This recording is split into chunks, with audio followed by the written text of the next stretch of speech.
Hello tout le monde, comment allez-vous? Moi je vais bien et je reviens avec un book haul. Comment dire, je devais en acheter 4. C'est ma résolution de 2024. J'ai tenu le jeu au mois de janvier, mais ce mois-ci j'ai pas tenu. Clairement, je sais pas si vous allez voir, mais il y en a vraiment pas mal. Déjà d'une première chose, je suis désolée si j'ai une voix comme ça, mais je suis malade. Enfin, je suis plus malade, mais la toux ne veut pas partir. Genre, ça fait presque une semaine et demie que je suis malade. Genre, j'étais malade et la voix et la toux est toujours là. Première lecture, c'est Octobre de Sauron Sweet Troops. Je sais pas trop comment on dit le nom. Donc voilà, de l'édition Livre de poche. Donc c'est un thriller. Dedans, on rencontre. Donc il y a une femme qui est retrouvée avec la main coupée. Et juste à côté de elle, il y a un petit bonhomme fait en. Comment ça s'appelle? En un marron, voilà, et allumettes. Et sur ce petit bonhomme, en fait, ils vont retrouver l'empreinte d'une jeune fille qui est présumée morte depuis 1 an. Et est-ce qu'il y aura... Enfin, ils vont se rendre compte qu'il y a un rapport forcément. Et quelques temps après, ils vont encore découvrir une autre femme avec le même mode comment ça s'appelle, de meurtre et tout, mode opératoire. Et donc là, le cauchemar commence seulement.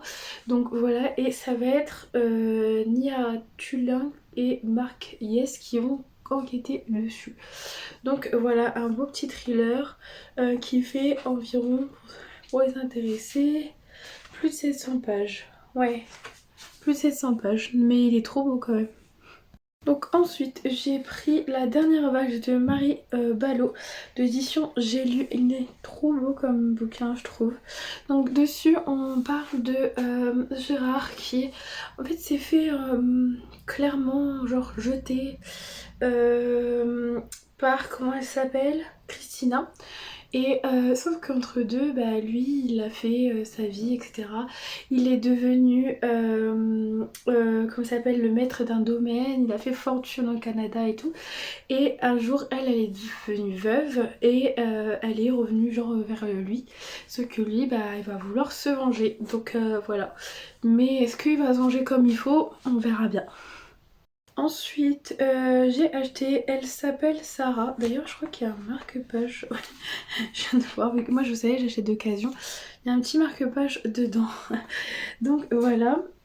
En gros, on parle de Sarah. C'est une fillette en gros qui a 10 ans et qui porte l'étoile jaune. Elle se fait arrêter un jour avec ses parents. Et sauf que elle va essayer de mettre son petit frère à l'abri et lui promet de revenir pour le délivrer. Euh, Ensuite, quelques temps après, donc ça c'était en juillet 1942, et en mai 2002, Julia Jarmon, une journaliste américaine, va faire donc la connaissance, non, si, une journaliste américaine mariée à un Français, pardon, va faire la connaissance donc de Sarah et elle va découvrir comment ça s'appelle, son secret et le lien avec cette histoire qui a dû faire, je pense, le buzz à l'époque. À la fin, il y a écrit Elle s'appelle Sarah, c'est l'histoire de deux filles qui lient un terrible secret. C'est aussi l'évocation d'une des pages les plus sombres de l'occupation, un roman bouleversant sur la culpabilité et le devoir de mémoire qui connaît un succès international avec des traductions dans 37 pays. Donc vraiment, j'ai hâte de le lire. Alors là, j'ai acheté un gros pavasse. Alors, clairement, je ne sais pas trop de quoi ça parle, c'est mon chéri qui me l'a choisi. J'ai décidé que tous les mois il allait me choisir une lecture. Je trouve que ça fait, enfin, j'aime bien, voilà, clairement. Donc c'est d'amener l'étoile de juste, pardon, le baptême de Judas. Donc ouais, je sais pas du tout ce que ça donne. C'est un gros pavasse, mais il est beau par contre. Regardez-moi cette beauté. Et cette pavasse, elle fait clairement 1000, 1000, 1000, 1000, 1084 pages, 1085 pages à peu près. Donc ouais, je pense que le jour où je vais le commencer avec un autre.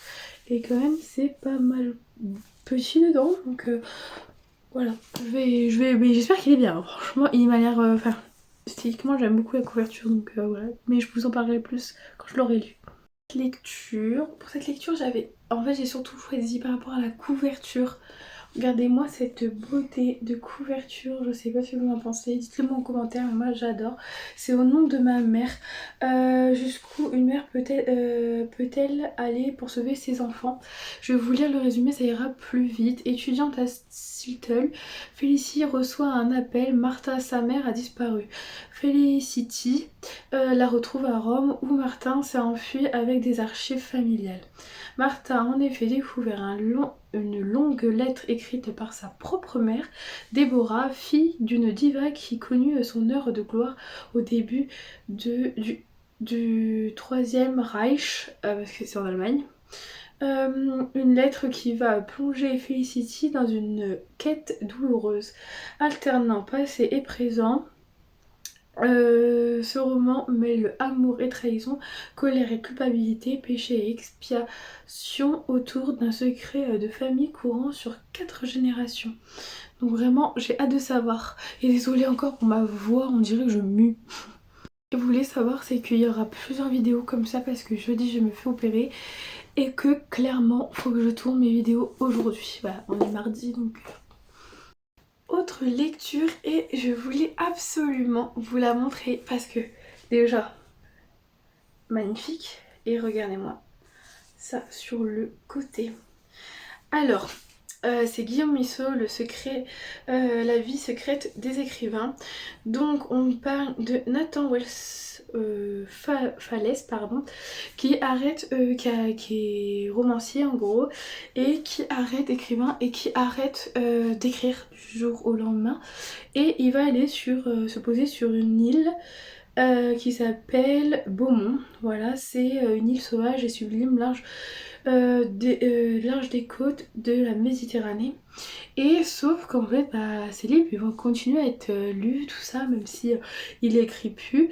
Et par contre il y a une jeune journaliste, Mathilde Monet, qui va décider d'aller sur cette île pour découvrir le secret de Nathan, pour savoir pourquoi il a arrêté d'écrire. Et il y a des choses qui vont être découvertes, mais c'est dangereux parce que c'est un dangereux face à sa face qui a écrit. Il se heurte à la vérité, au mensonge, où se frôle l'amour et la peur. Donc ça va être une petite romance aussi. C'est de l'édition Livre de poche et il est vraiment, mais vraiment trop beau. Regardez-moi ça. Et je suis trop contente de l'avoir. Clairement je suis trop contente de l'avoir, donc c'est mon deuxième avec un jaspage et tout, et je suis trop contente. Je l'ai eu à 2 € les gars, je vais pas me plaindre franchement. Mon premier c'était Marc Lévy, je vous l'ai présenté le mois dernier, et celui-là c'est mon deuxième, donc franchement je suis trop contente. Et les deux ils ont du rouge, donc voilà. Donc c'est tout pour aujourd'hui quoi. Donc voilà pour mon craquage, clairement.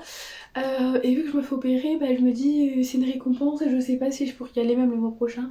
Enfin je sais pas comment ça va se passer, donc au moins comme ça j'ai fait. Et puis si je peux y aller, j'irai, c'est tout, hein, mais en tous les cas je suis trop contente de mes craquages.